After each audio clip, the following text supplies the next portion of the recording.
4 years ago, Alpha King Corvain of Thornfeld watched his world burn. The village where his mate lived was reduced to ash and bone, and with it, the only woman he'd ever loved, Nerissa.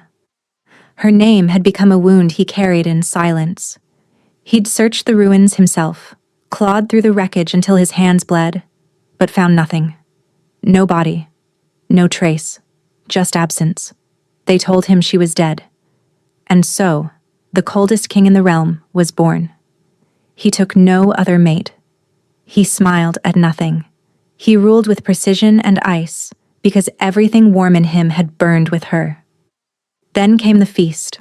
Lord Valdric of Solgard had arrived to negotiate a treaty, bringing servants and soldiers and all the trappings of diplomacy. Corvain barely paid attention to any of it. He sat on his throne, enduring the noise, counting the moments until he could retreat to his empty chambers. And then he saw her. She moved between the tables with a pitcher of wine, head bowed, shoulders curved inward like a woman trained to be invisible. But Corvain would know that face anywhere, that dark hair, those hands, the exact slope of her neck where he'd once pressed his lips and sworn forever.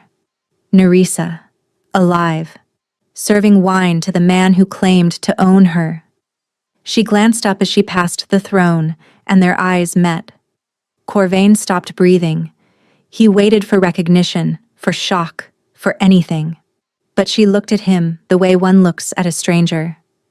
Then she turned away and kept walking. The great hall of Thornfeld had never felt so suffocating. Corvain sat rigid on his throne, his knuckles white against the armrests, watching the woman weave through the crowd of nobles and dignitaries. Every step she took was wrong, every movement a violation of everything he knew to be true. Nerissa was dead. He had mourned her. He had buried an empty coffin because there was nothing left to bury. He had stood at her grave in the rain and told her he would never love another. Yet there she was, pouring wine, avoiding eye contact, moving with the practiced invisibility of someone who had learned that being noticed meant being punished. "Your Majesty?" His advisor, a gray-bearded wolf named Brennick, leaned closer.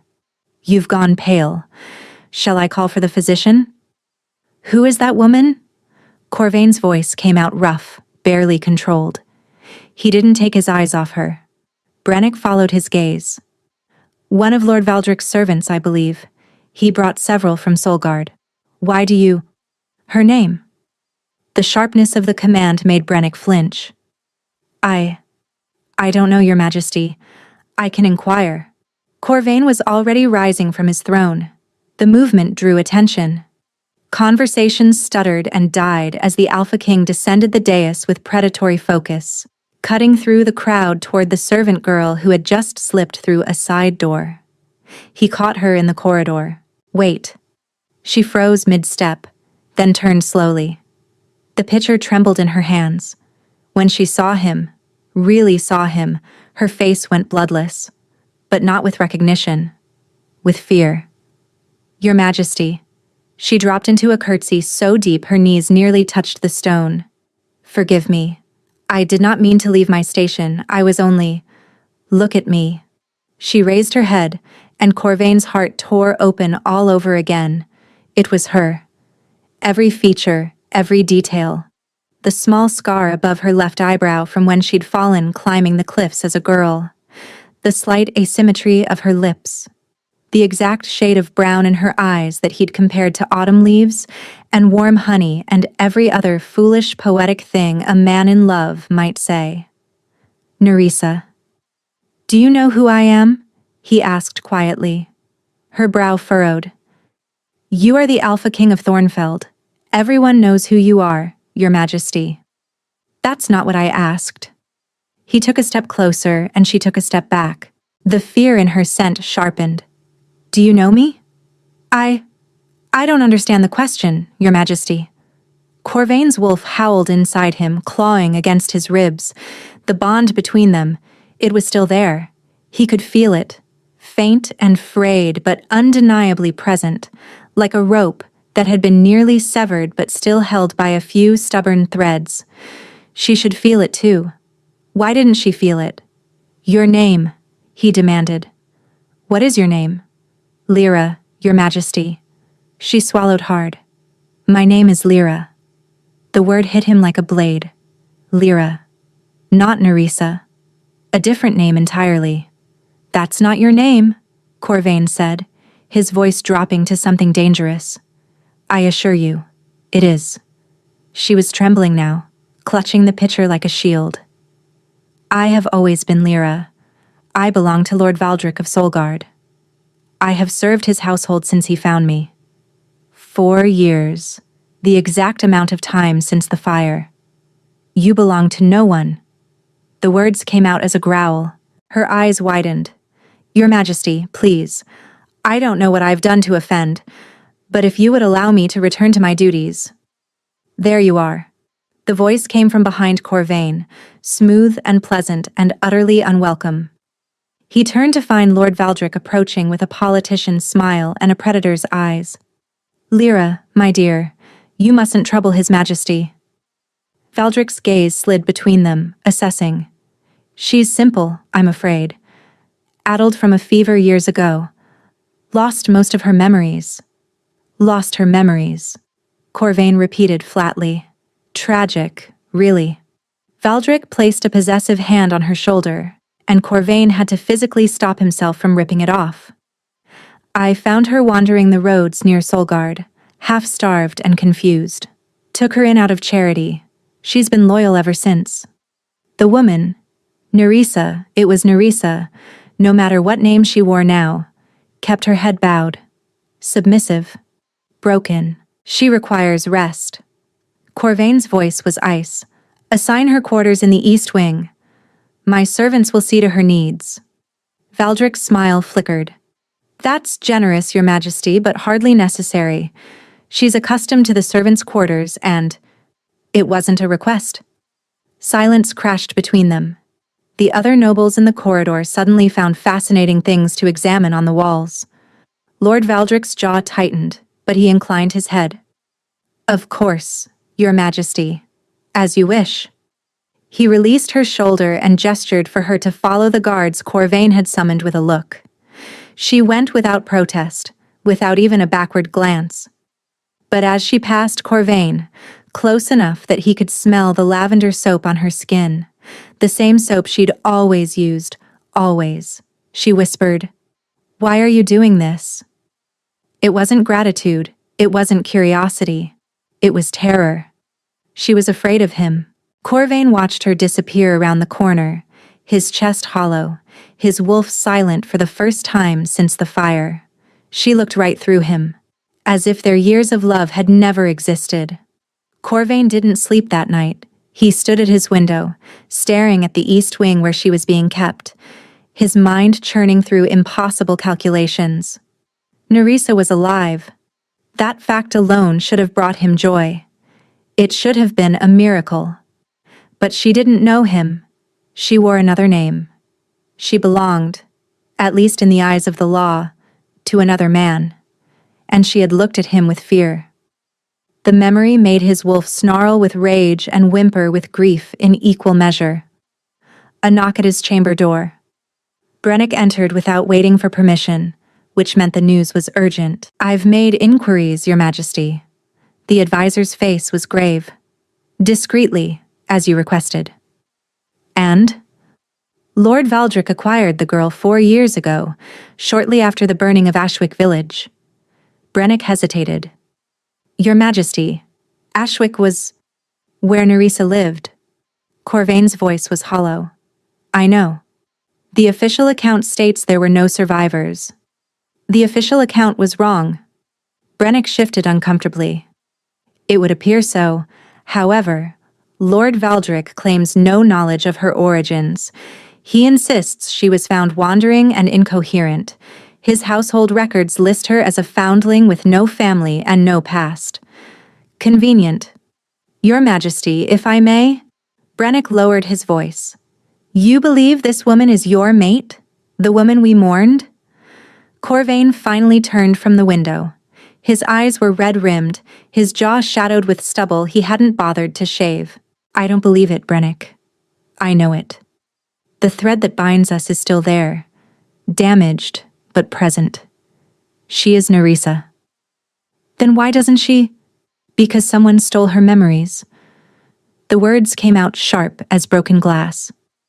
Someone made her forget me, forget her own name, forget everything she was, and then they gave her to Valdric like property.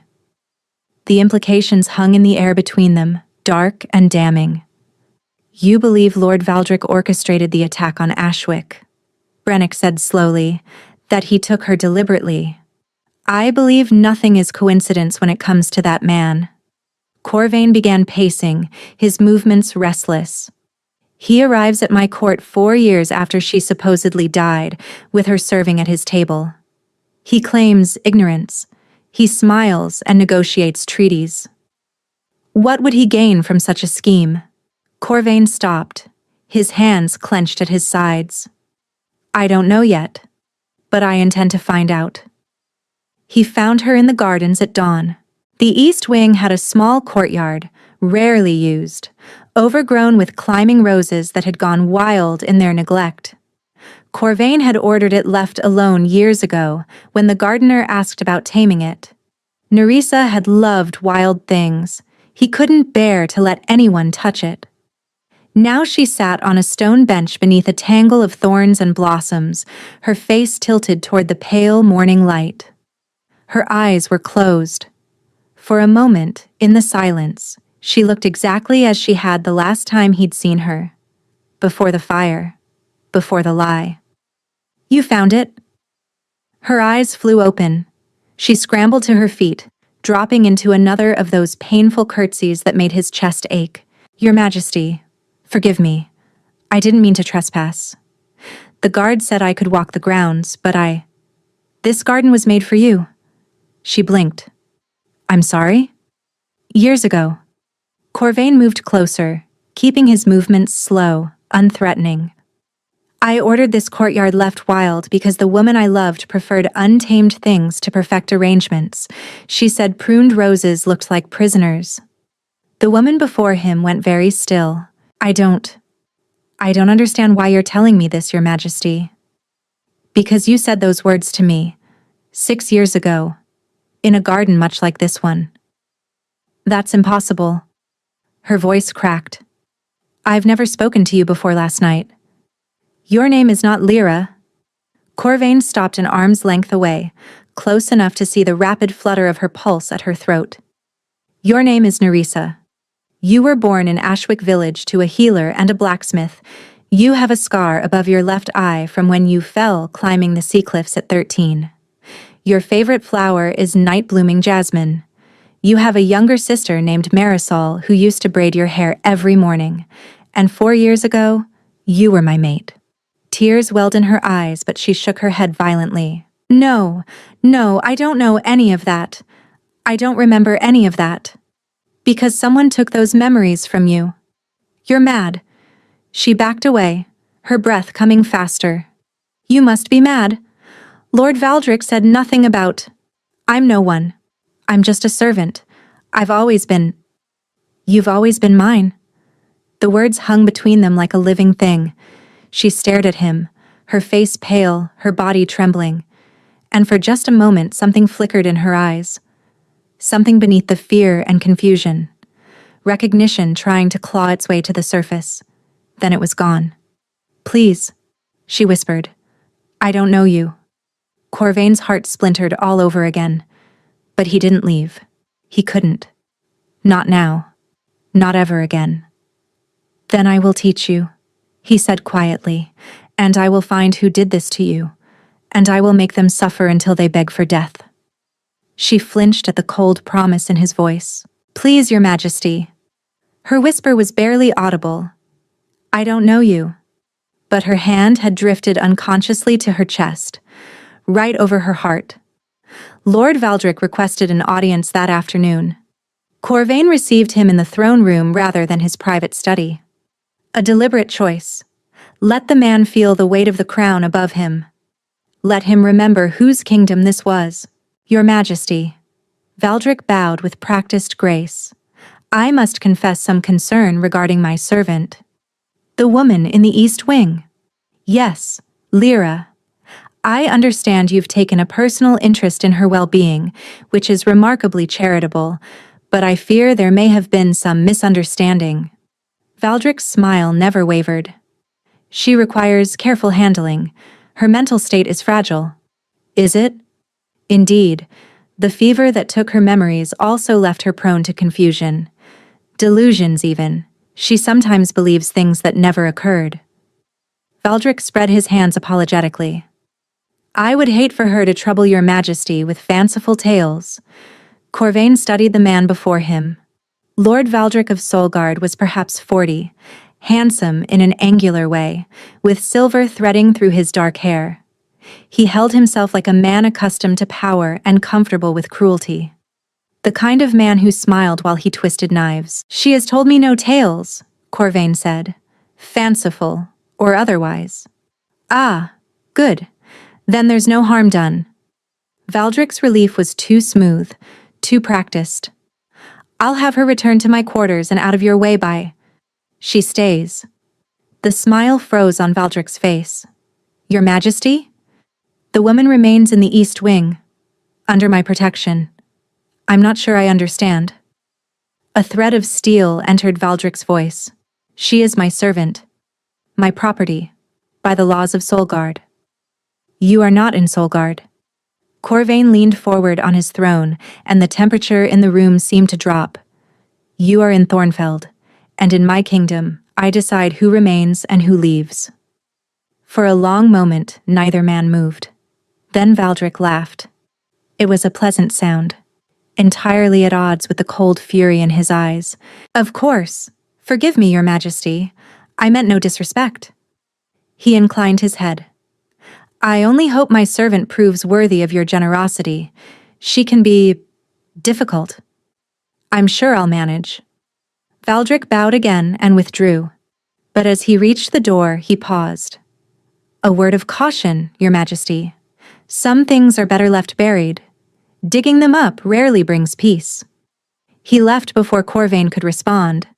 That evening, Corvain found her again, this time in the library.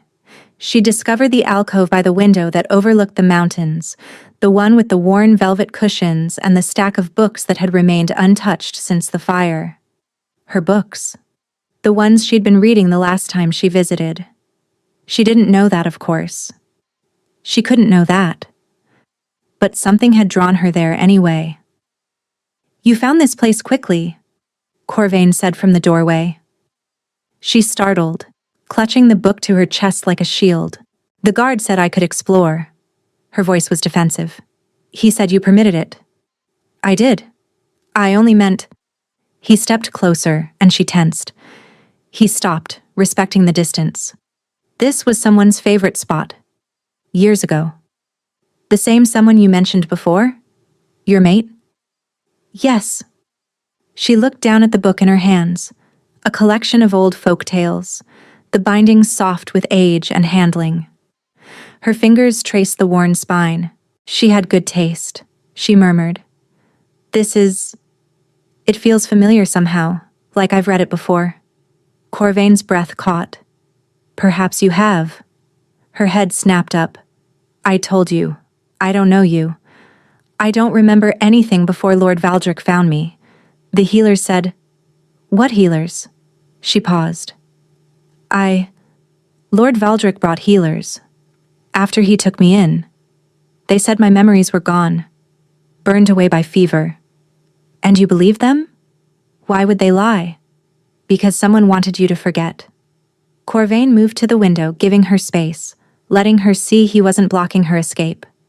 Memories don't simply burn away, Nerissa. That's not how the mind works. Not naturally. But there is magic, dark magic, that can bury them. Lock them away so deep the person doesn't even know they're missing. She shook her head. That's impossible. Is it? Or is it simply more comfortable to believe the lie you've been fed? Anger flickered across her features. It was the first emotion besides fear he'd seen from her, and it made his heart leap. You don't know me, she said sharply. You don't know what I've been through.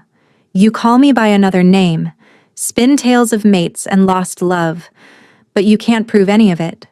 For all I know, you're the one who's mad. Then let me prove it. She went still.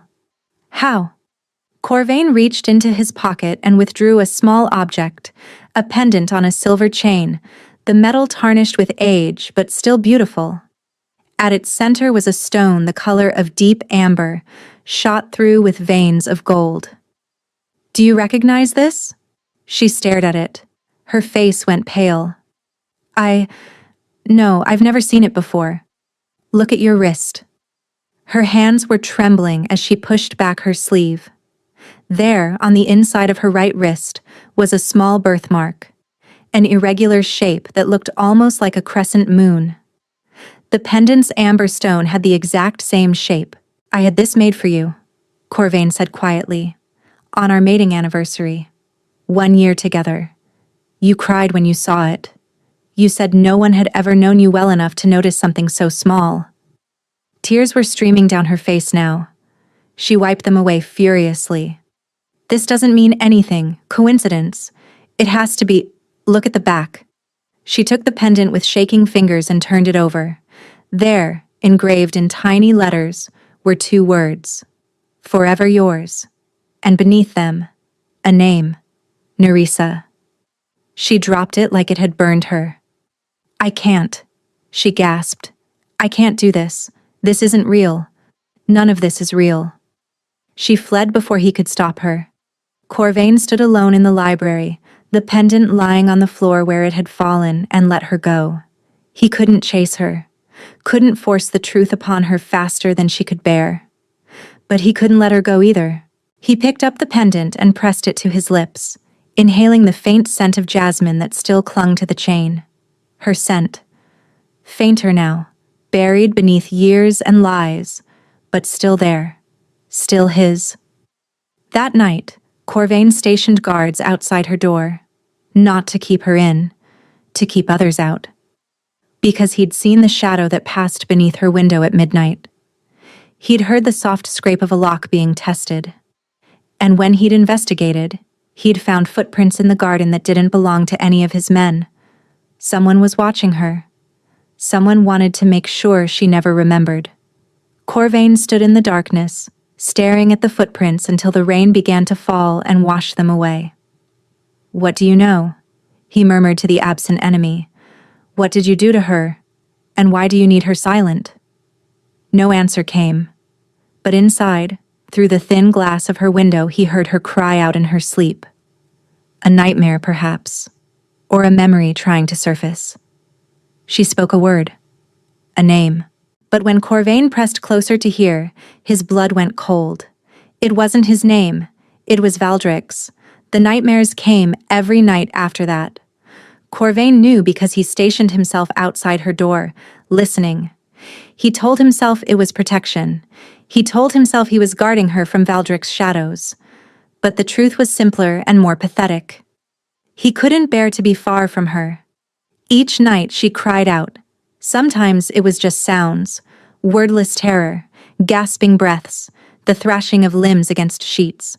But sometimes there were words, fragments that made no sense. Fire. Running. Can't see. Please, please don't. And always, at some point, that name. Valdric. On the 4th night, Corvain couldn't take it anymore.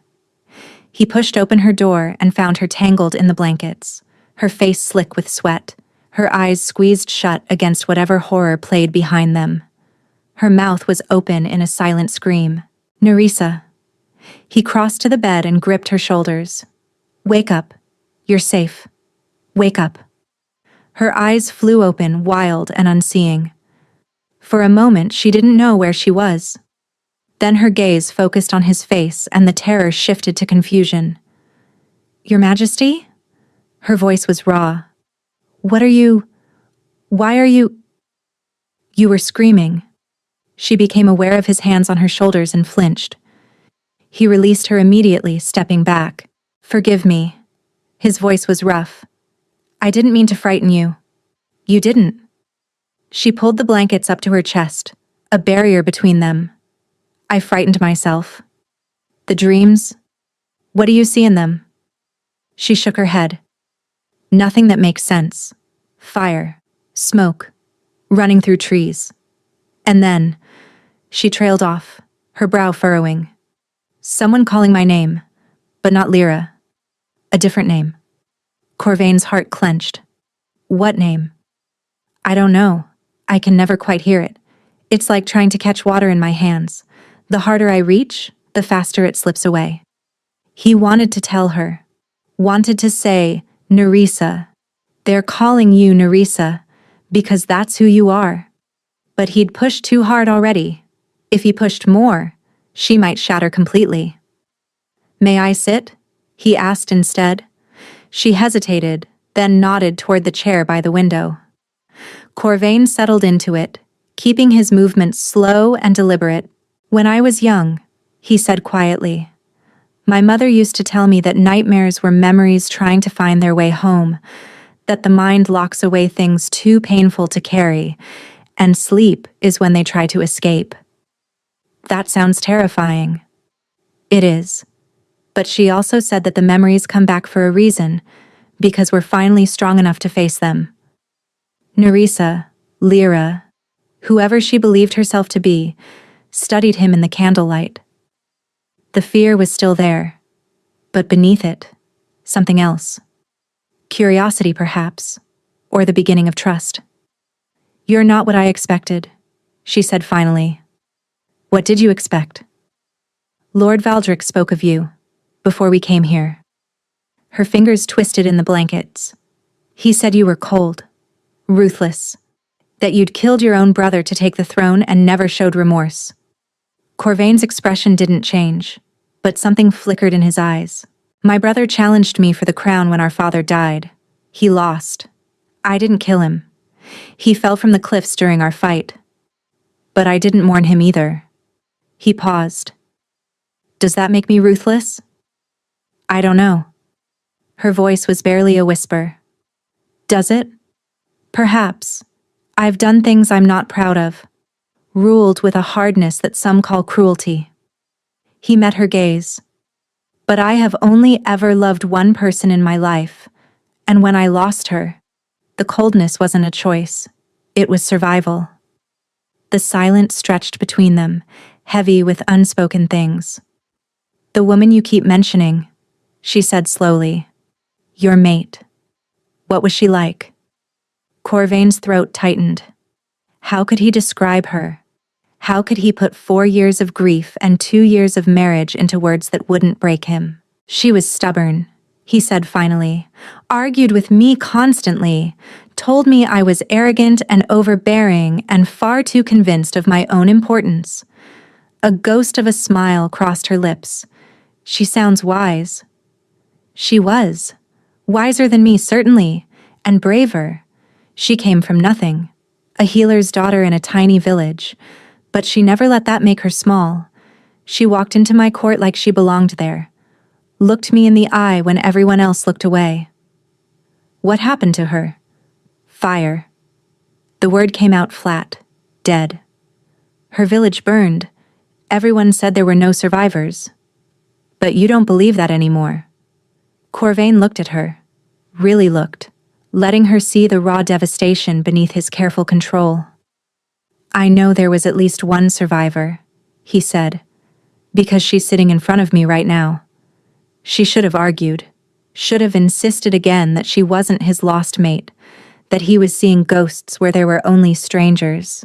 Instead, she was silent. Her hand drifted to her chest again, that unconscious gesture he'd noticed before, right over her heart. Sometimes, she whispered, when I look at you, I feel something. Here. She pressed her palm flat against her sternum. Like an echo. Like there's a sound I should be hearing, but I've gone deaf to it. The bond we share. Corvain's voice cracked. That's what it feels like when it's damaged. Like a song you can't quite remember. Tears welled in her eyes. What if you're wrong? What if I'm not who you think I am? And this is all just coincidence and wishful thinking. Then I'll have made a fool of myself over a stranger. He leaned forward, his elbows on his knees, his gaze never leaving hers. But I'm not wrong. I know you, Nerissa, every part of you. And somewhere beneath the fog they put in your mind, you know me too. A tear slipped down her cheek. I'm scared, she admitted. Of what? Of remembering. Her voice broke.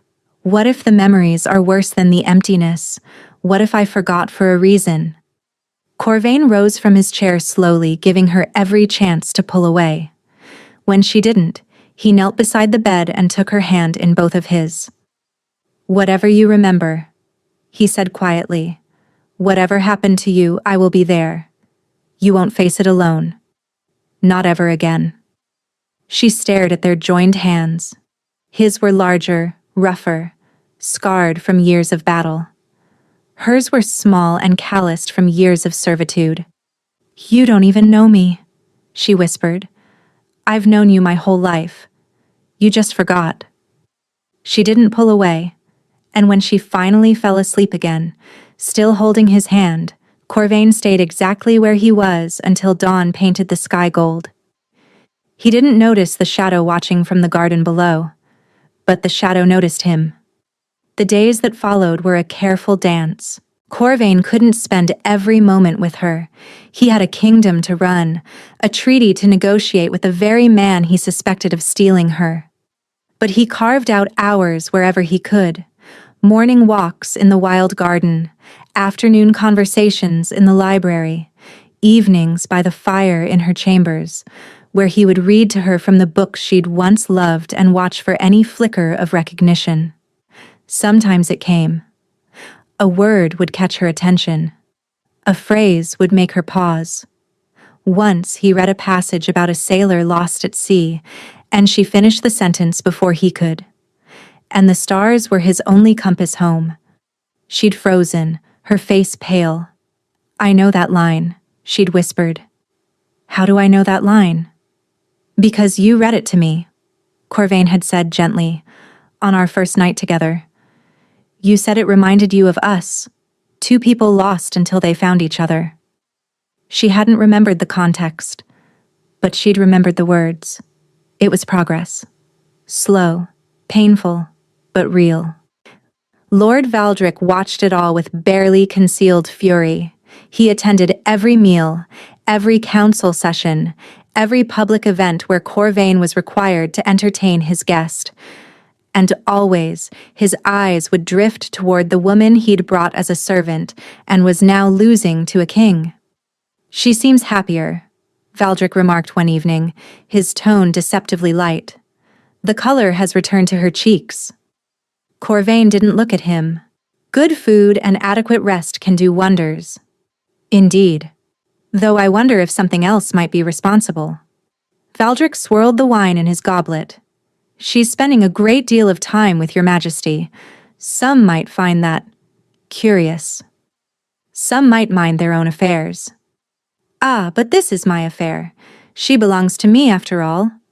By law, if not by your preference. Corvain finally turned. His eyes were flat, dangerous. She belongs to no one. And if you speak of her as property again, Lord Valdric, I will remove your tongue and mount it on my wall as a reminder to others who forget their place. The threat hung in the air, cold and absolute. Valdric's smile didn't waver, but something in his scent shifted. Fear, perhaps, or simply a predator reassessing his prey. Forgive me, Your Majesty, I meant no offense. He retreated, and Corvain watched him go with murder in his heart. That night, Brennick brought news. We've found something, Your Majesty. The advisor's face was grim. In the archives, records from Ashwick Village, recovered from a neighboring township. Corvain took the documents with steady hands, though his pulse raced. What am I looking at? Census records? Birth certificates? And this? Brennick pointed to a name near the bottom of a yellowed page. Nerissa Vorn, daughter of Helwyn Vorn, healer, and Derek Vorn, blacksmith. Both listed as deceased in the fire. I knew all this already. Yes, but look at the next page. Corvain turned the paper. His blood went cold. It was a warrant. Dated 3 days before the fire. Signed by the magistrate of Solgard, Lord Valdric's territory. The charge: suspicion of harboring a dangerous witch. The target: Helwyn Vorn, Neresa's mother. He knew, Corvain breathed. He knew about Ashwick before it burned. He sent his men there. It appears so, Your Majesty. And there's more. Brennick handed over another document. This one was newer, the ink darker, the paper crisp. A contract between Lord Valdric and an unnamed practitioner of the dark arts. Payment rendered for services described only as acquisition and pacification of specified subject. The date was 4 years ago. The same month Nerissa had been found wandering the roads. He hired someone to take her memories. Corvain's voice was barely human. He burned her village, killed her family, and then he paid a witch to make her forget everything so he could keep her. It would explain a great deal, Your Majesty. But why? Corvain slammed his fist against the desk. What does he want with her? Why go to such lengths for a healer's daughter from a village no one had ever heard of? I don't know, but I intend to find out. Corvain stared at the documents, his mind racing. Valdric had orchestrated everything: the fire, the death, the theft of her memories. But there had to be a reason. No one committed crimes this elaborate without purpose. What was Nerissa worth to him? He found her in the garden again the next morning. She was kneeling in the dirt, her hands buried in the soil, transplanting a wild rose that had started to strangle its neighbors. Her face was peaceful in a way he'd never seen it before. "You're gardening," he said, surprised. "Your groundskeeper said I could help." He seemed overwhelmed. She looked up, brushing dirt from her cheek. "I used to do this before, in Solgard. It was the only time Valdric let me outside." The mention of that name made Corvain's jaw tighten, but he kept his voice light. "You have a gift for it. The roses seem to like you. They're easy to understand." She sat back on her heels. "You give them what they need: sunlight, water, room to grow, and they flourish. People are more complicated.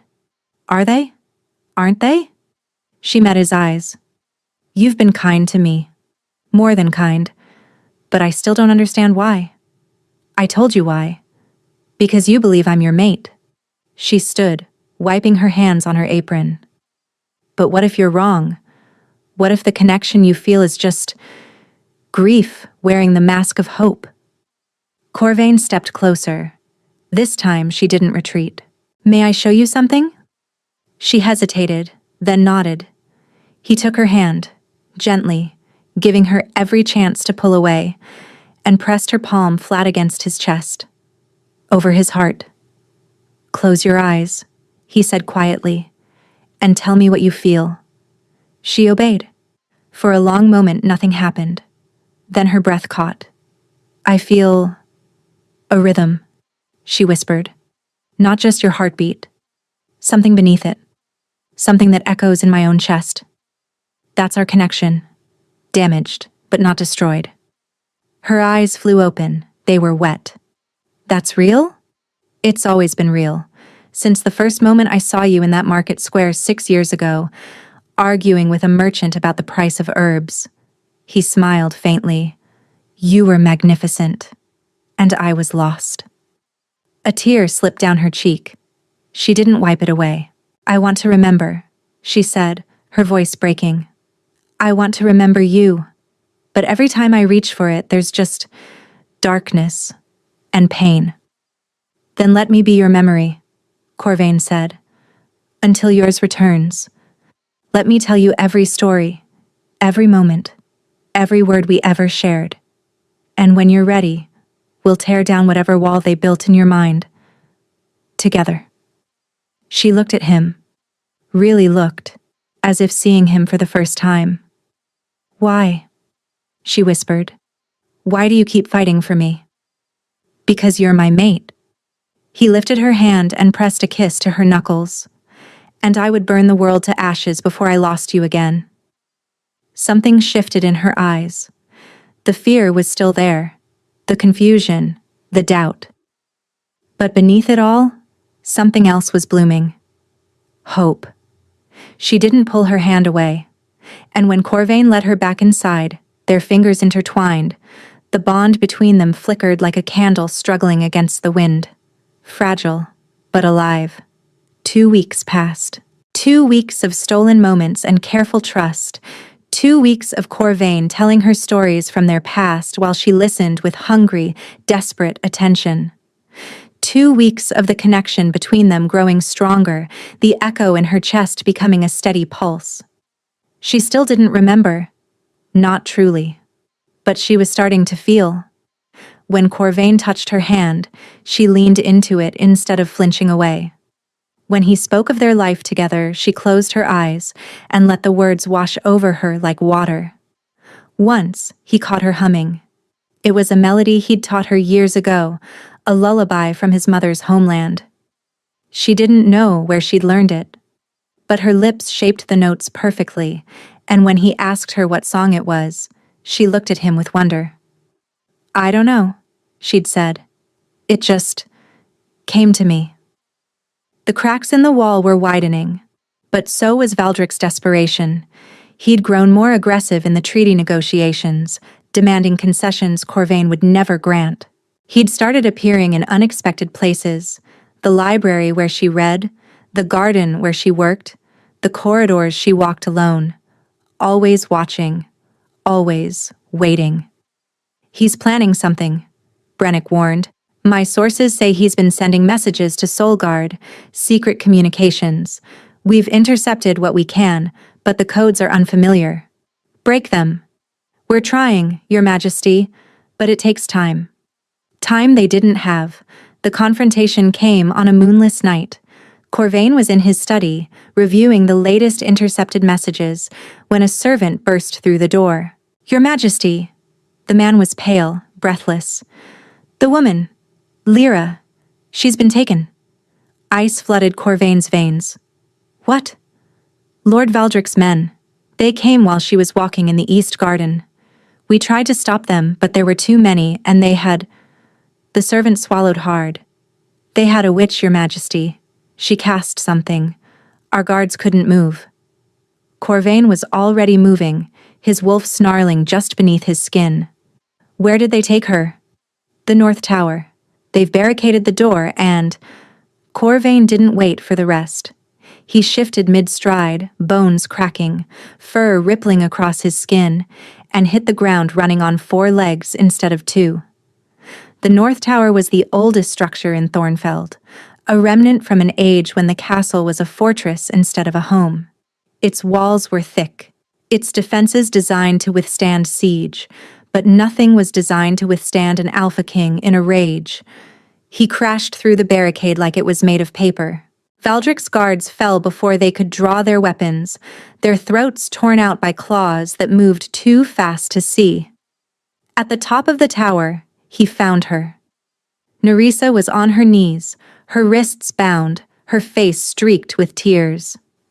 Standing over her was Lord Valdric, a blade pressed against her throat, and beside him, a woman in robes the color of dried blood. The witch. Corvain shifted back to human form. A guard behind him tossed him a cloak, and he wrapped it around his waist without taking his eyes off Valdric. "Release her." "I think not." Valdric's smile was cold. "You've taken something that belongs to me, Your Majesty. I'm simply reclaiming my property." "She is not your property." "Oh, but she is, more than you know." Valdric's grip tightened on the blade and Nerissa whimpered. "You see, Your Majesty, you've been operating under a misconception. You think I took her memories because I wanted a servant, a pet, something pretty to look at. Then why? Because of what she is." Corvain's blood went cold. "Explain." Valdric laughed. It was not a pleasant sound. "Her mother was a witch, one of the most powerful healers in the Eastern Territories, but she kept it hidden, didn't she? Kept it secret, even from her own daughter. suppressed the girl's gifts, let her believe she was nothing special. No, that wasn't possible. Nerissa had never shown any sign of magic. In all their years together, she'd never. The fire broke through it, Valdric continued. When Ashwick burned, when her parents died in front of her, the trauma shattered whatever cage her mother had built. The power came flooding out, and I was there to see it. You were at Ashwick, Corvain breathed. You started the fire. I started the fire, Valdric confirmed, and I reaped the reward. Do you know how rare true healing magic is, Your Majesty? How valuable? A witch who can cure any disease, heal any wound, reverse any damage? He looked down at Nerissa with something between possessiveness and hunger. She could make me immortal. She could make me invincible. All I had to do was break her, bind her, and keep her forever. But she didn't remember how to use it. Corvain's voice was hollow. The magic was locked with the memories. A temporary setback. The witch I hired assured me it would surface eventually. But you? Valdric's eyes flashed with fury. You've been awakening her, stirring up what I spent 4 years trying to bury. I could feel the bond reforming, the power starting to stir. Another few weeks, and she might have remembered everything. So you decided to take her before that could happen. I decided to finish what I started. Valdric nodded to the witch. She raised her hands, and dark energy crackled between her fingers. One more suppression, Valdric said. One more burial. Deeper this time, permanent. She'll be a shell, but she'll be mine. No. The word didn't come from Corvain. It came from Nerissa. She was staring at the witch with wide, terrified eyes. But beneath the terror was something else. Something that hadn't been there before. Recognition. I remember you, she whispered. You were there, at Ashwick. You held me down while they killed my mother. The witch hesitated. And you... Nerissa's gaze swung to Valdric. You watched. You laughed. You said... Her voice cracked. You said, take the girl, but make sure she forgets. I don't want her fighting back. Clever little thing, Valdric sneered. But it's too late. The memories won't save you now. He raised the blade, and Nerissa screamed. It wasn't a sound of fear. It was something else entirely. Something that came from deep within her. From a place that had been locked away for 4 years and was finally, violently breaking free. The scream became light. Radiant, blazing, impossible light that poured from her skin like sunfire. The witch shrieked and staggered back, her dark magic dissolving on contact. Valdric dropped the blade, his hands flying to his face as the luminance seared his eyes. And Corvain felt the bond snap back into place. Not weak, not damaged. Whole. He crossed the room in 3 strides and caught Nerissa as she collapsed, the light fading as quickly as it had come. I remember, she gasped against his chest. Corvain, I remember. I remember everything. He held her close, his face buried in her hair, his whole body shaking. I've got you, he breathed. I've got you. But behind them, Valdric was rising to his feet. His face was burned, his eyes ruined, but he was reaching for a vial at his belt, something dark, something that reeked of poison and malice. If I can't have her, he snarled, no one will. He threw the vial, not at Nerissa, at Corvain. It shattered against his chest, and darkness exploded through his veins. The last thing he saw before the world went black was Nerissa's face, twisted with horror. And the last thing he heard was her screaming his name. Corvain was dying. Nerissa could feel it through their bond, the cold creeping through his veins, the darkness wrapping around his heart like a strangling vine. Whatever poison Valdric had used, it was not meant to kill quickly. It was meant to torture. No, no, no. She cradled his head in her lap, her hands pressed against his chest. Stay with me. Corvain, please. I just got you back. His eyes fluttered open. They were clouded with pain, but when he saw her face, he smiled. "You remember," he whispered. "I remember everything." Tears streamed down her cheeks. "Our first meeting, our mating ceremony, the way you looked at me like I was the whole world. I remember all of it." "Good." His hand found hers, his grip weak. "Then it was worth it." "Don't you dare." She shook him gently. "Don't you dare say goodbye. You promised me forever. You swore." "I swore I'd burn the world for you." He coughed, and dark liquid stained his lips. "Didn't say anything about surviving it." Behind them, Valdric laughed. He was on his feet again, blinded but still dangerous. The witch had recovered too, her hands weaving new patterns of dark energy. "Touching," Valdric sneered. "Truly. The great Alpha King, brought low by a simple poison, and his precious mate, powerless to save him." "I am not powerless." Neresa's voice was quiet, deadly. She laid Corvain's head gently on the ground and rose to her feet. The power that had exploded from her before was still there, coiled inside her chest like a sleeping dragon. She could feel it now, the magic her mother had suppressed, the gift she'd never known she possessed. 4 years of emptiness, 4 years of being a shadow, a servant, a thing without a name. No more. "You took everything from me," Nerissa said, stepping toward Valdric. "My family, my memories, my mate. You turned me into a ghost and called it mercy." "I gave you purpose," Valdric spat. "You were nothing. A healer's brat from a village no one had heard of. I made you valuable. You made me a prisoner." The warm glow began to build again, radiating beneath her skin. "And now I'm going to show you what I'm really worth." She raised her hands. The witch moved first, hurling a bolt of shadow magic that should have torn Nerissa apart. But the healing fire rose to meet it, and where they collided, the darkness dissolved like morning mist. "Impossible!" the witch gasped. "No healer has that kind of power. My mother hid my gifts because she knew what men like him would do to possess them."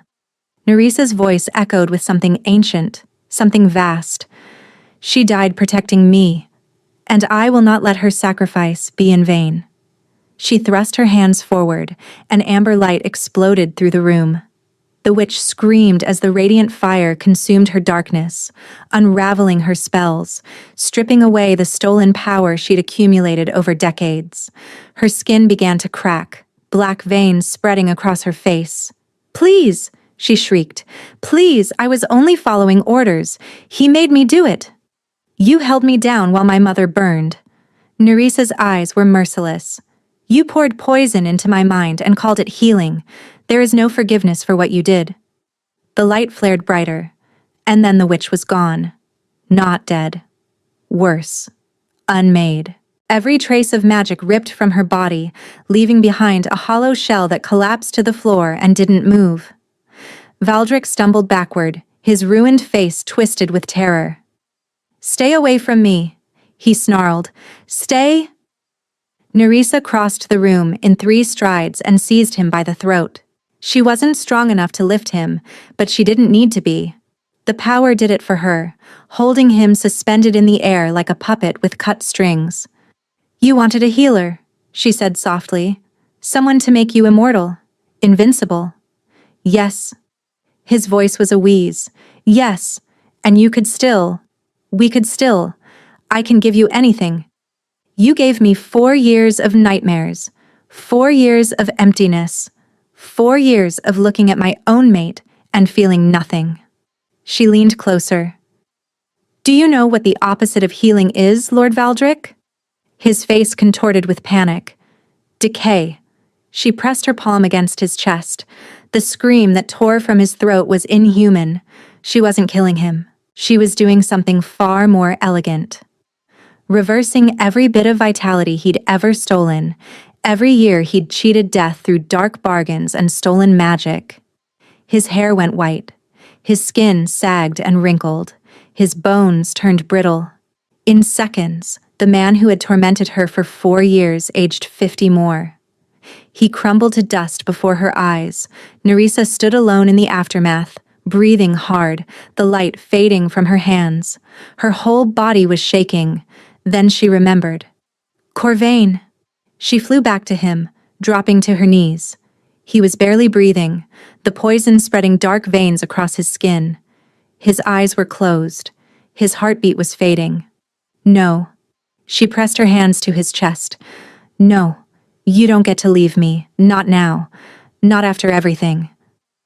The healing light came instinctively, pouring from her palms into his body. She could feel the poison, a vicious, parasitic thing that fed on life force and multiplied as it consumed, dark magic at its worst. But she was stronger. She was the daughter of the most powerful healer in the Eastern Territories. She carried 4 years of suppressed magic, 4 years of power that had been building without release. And she loved him. That mattered. She understood now what her mother had never told her, that healing magic wasn't just about mending flesh and bone, it was about connection, about love, about pouring your own life into someone else and trusting them to give it back. The bond between them blazed, a conduit of pure light. Nerissa poured everything she had into that connection. Every memory she'd recovered, every moment they'd shared, every kiss, every touch, every whispered promise in the dark. Come back to me, she begged through the bond. Come back. I can't do this without you. I don't want to. For an agonizing moment, nothing happened. Then Corvain gasped. His eyes flew open, clear and golden, and he surged upward to grab her shoulders. Nerissa, I'm here. She was sobbing now, ugly tears and ragged breaths. I'm here. I've got you. He pulled her into his arms and held her so tightly she couldn't breathe. She didn't care. She'd never needed air less than in this moment. You saved me, he murmured against her hair. You saved me first. She pulled back to look at his face, whole, healed, alive. You never stopped looking for me, even when everyone said I was dead, even when I didn't know my own name. I told you. He cupped her face in his hands, his thumbs brushing away her tears. I would burn the world for you. You don't have to. She smiled through her tears. I already burned it myself. He laughed. A real laugh, full and warm, the first she'd heard from him since her memories returned. Then he kissed her. It was desperate and tender and everything at once. 4 years of grief and longing poured into a single moment. The bond sang between them, complete and unbreakable, and Nerissa felt the last fractured pieces of herself finally click back into place. She was home. The aftermath was chaos. Valdric's men surrendered the moment word spread of their master's death. The witch's body was removed and burned, along with every scrap of dark magic she'd brought into Thornfeld. The tower was sealed and marked for demolition, and Nerissa stood before the full court of Thornfeld and told them everything. The fire at Ashwick, her mother's hidden power, Valdric's scheme to possess a healer who could make him immortal, the 4 years she'd spent as a prisoner in her own mind, serving the man who'd murdered her family. When she finished, the silence was absolute. Then Brennick rose from his seat and bowed. Welcome home, Your Majesty. The court erupted, not with shock or suspicion, but with something she hadn't expected. Celebration. They thought I was dead, she said later, standing on the balcony overlooking the city. They mourned me. And now they have their queen back. Corvain stood behind her, his arms wrapped around her waist. Did you expect them to be unhappy about it? I expected them to have questions, to doubt, to wonder if I was truly who I claimed. They can feel the bond between us. He pressed a kiss to her temple. Everyone can. It's been broken for 4 years and now it blazes so bright even humans could sense it. There's no doubt. She leaned back against his chest. What happens now? Now we rebuild. His voice was soft. Ashwick needs a new village. The territories Valdric controlled need proper leadership. The witches he persecuted need justice and restoration. That's a lot of work. Good thing I have a partner. She turned in his arms to face him. The moonlight painted silver across his features, softening the hard lines of his face. I missed so much, she whispered. 4 years of your life. Did you? She hesitated. Was there anyone else? No. His answer was immediate, absolute. There was never anyone else. There could never be. You could have moved on, found someone who wasn't broken. I was the broken one. He cupped her face. You were the only thing that ever made me whole. Without you, I was just frozen. A king made of ice, ruling a kingdom I didn't care about, waiting to die. Tears pricked her eyes. Corvain, I love you. He said it like a vow, like a prayer. I loved you the moment I saw you. I loved you when I lost you. I loved you when I thought you were dead. And I will love you every day for the rest of my life, however long that is. However long, she repeated. You know I'm a healer now. I could make that a very long time. Is that a threat? It's a promise. She rose on her toes and kissed him softly. You're stuck with me, Alpha King. Forever. Forever, he agreed, and claimed her mouth with his. The claiming ceremony took place 3 days later. They had already been mated once, 2 years before the fire, in a small ceremony in Ashwick, with only her parents as witnesses. But that bond had been damaged, fragmented, held together by stubborn threads while the rest unraveled. This one would be whole. The entire kingdom watched as Corvain tilted Nerissa's head to the side and sank his teeth into the curve of her neck. The mark blazed gold before settling into a permanent scar, proof of their bond, visible to all. Then it was her turn. She'd never marked him before. The first ceremony had been interrupted by a border skirmish, and then there had never been time. But now, standing before their people with power humming beneath her skin, she understood why the universe had waited. She bit down. He groaned, his arms tightening around her, and the bond between them exploded into something transcendent. Not just a connection between two people, but a merging of souls. She could feel everything. His love, his devotion, his absolute certainty that she was worth any price, and he could feel her. Every year of pain, every moment of emptiness, and beneath it all, the love that had never truly died even when she couldn't remember his name. The crowd roared their approval. That night they consummated the new bond in earnest. The royal chambers had been untouched since the fire. Corvain had refused to sleep there after her death, retreating to a smaller room off his study. But now the doors were thrown open, the fires lit, and he carried her across the threshold like she was the most precious thing in existence. Welcome home, he murmured, laying her on the bed. I've been home since the moment I remembered you. He kissed her like she was air, and he was drowning. They took their time. There was no rush now, no secrets, no shadows, no poison waiting in the wings. Just two people who had fought through hell to find each other again. When he entered her, Nerissa cried out, not from pain, but from the overwhelming sensation of being complete. Their connection pulsed between them, amplifying every touch, every whisper, every gasp of pleasure. I thought I'd never feel this again, she breathed against his neck. I thought I was empty forever. Never. He moved deeper, and she arched beneath him. You were never empty. Just waiting. For you. For us. They came apart together, the bond blazing bright enough to illuminate the entire room. And when they finally came back to themselves, tangled together in the wreckage of the sheets, they were both crying. I love you, she said. I know. He pressed a kiss to her forehead. I've always known. She touched the pendant at her throat. He had clasped it around her neck during the ceremony, right before the marking. The amber stone caught the firelight, glowing warm against her skin. Forever yours.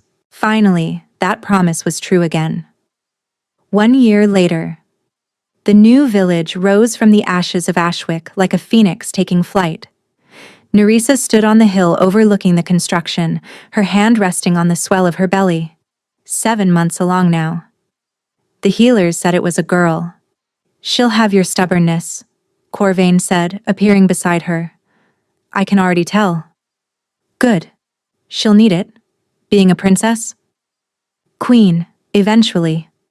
He slid an arm around her waist, his palm settling over their child. Though, hopefully, not for many, many years. They'd named the village Helwyn, after her mother. It wasn't just a settlement anymore. It was a sanctuary. Witches from across the realm had begun arriving, seeking refuge from the persecution that had plagued them for generations. Nerissa had established an academy where they could learn to control their gifts, study healing magic, and live without fear. The council approved the new laws, Corvain said. Full protection for magical practitioners, with strict oversight to prevent abuse. Brennick nearly had a fit, but he came around. He always does. Only because you terrify him. Nerissa laughed. I terrify everyone. Not me. No. She turned to face him, her smile softening. Never you. He kissed her, slow and deep, and she felt their bond hum with contentment. A year of healing, a year of rebuilding, a year of learning who they were together, after so long apart. It wasn't always easy.